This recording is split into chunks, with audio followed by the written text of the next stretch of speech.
Oi pessoal, tudo bem? Então hoje nós vamos fazer uma aula sobre desenho de observação. O que é o desenho de observação? É aquele feito através da observação da vida real, ou seja, não é nada copiado de fotografia ou feito da imaginação. É aquilo que vocês fazem observando ao vivo e retratam exatamente aquilo que vocês estão vendo no papel. E quais são as bases fundamentais para a gente conseguir fazer um desenho ou uma pintura de observação? Então elas são 4.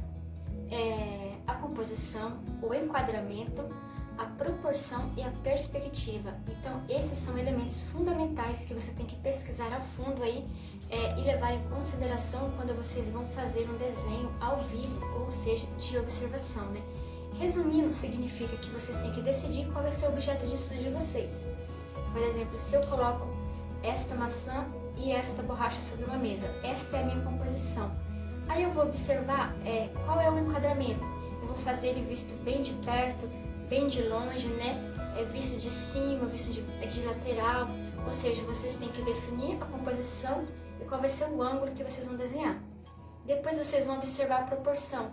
Qual é o maior, qual é o menor, tá? Para transmitir o máximo de realismo possível para a arte de vocês. E por fim, a perspectiva, né?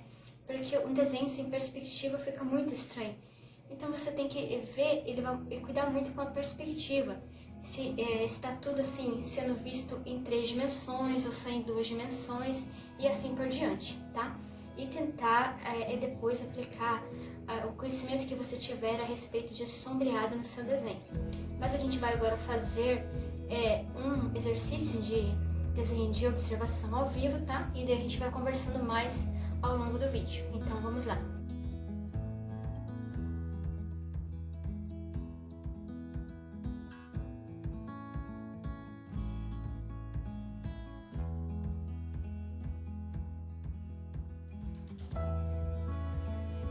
Bom pessoal, então a primeira coisa que eu faço é tirar as medidas conforme eu coloquei nas fotos anteriores ali, utilizando o lápis, né, como suporte para fazer essa técnica.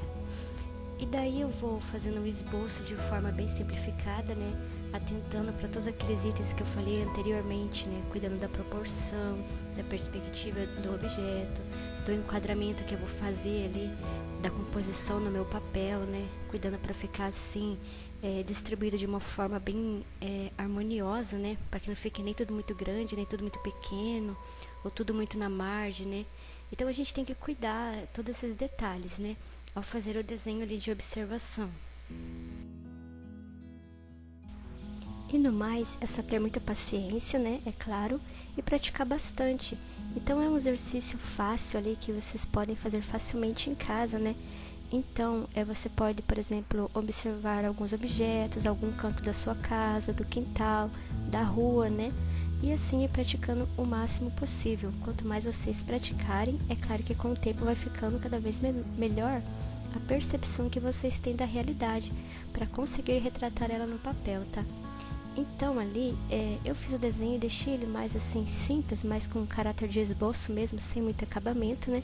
Só que eu utilizei ele depois ainda para esfumar meu desenho em lenço de papel, esfuminho. Utilizei também a caneta borracha para fazer alguns detalhes de luz. E para fazer o esboço do desenho, eu utilizei o lápis HB e também as primeiras sombras que eu fiz ali, as primeiras marcações, eu também utilizei o lápis HB. E apenas no final eu utilizei o lápis 4B para reforçar algum sombreado ali. Bom, e o ângulo ali do desenho vai ser sempre diferente para cada um.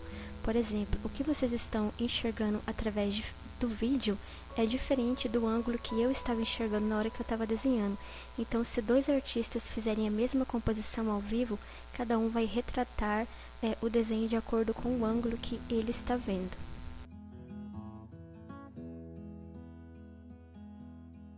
Esse tipo de atividade é muito importante para ajudar o artista a se desenvolver melhor. Eu, como artista, gosto muito de fazer esse tipo de trabalho. Já participei de diversos eventos de pintura e também desenho ao vivo e recomendo a vocês que o máximo de vezes possíveis que vocês puderem fazer esse exercício, vocês façam também, que vai só acrescentar a capacidade artística de vocês, ok?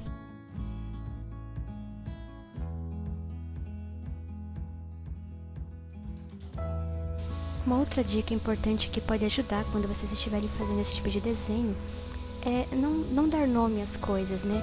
Apenas tente representar aquilo que você está vendo à sua frente, a forma que ela tem, a luz, a sombra, sem ficar nomeando ou se preocupando, pensando, nossa, mas é uma fruta, não sei desenhar uma maçã. Esquece que é uma maçã. Pense apenas naquela forma circular que você está enxergando na sua frente, e aonde você enxerga sombra mais escura nela, você vai representar a sombra mais escura. Você enxerga mais luz, você vai deixar mais luz, e assim por diante. E de repente você vê que tem uma forma ao lado que é um pouco menor. Você representa aquela forma, sem pensar que é uma borracha, e assim por diante. E para os primeiros desenhos, é claro que vai ser bem mais difícil, mas não desistam, continuem tentando que vocês vão chegar lá. Então esse é um vídeo simples que eu fiz, né, a respeito dessa temática, mas eu acho que através dele vocês vão conseguir tirar algumas dúvidas e podem começar a praticar os desenhos de vocês. Então é isso aí, escolha na sua casa o seu cantinho preferido, monte a sua composição e mãos à obra.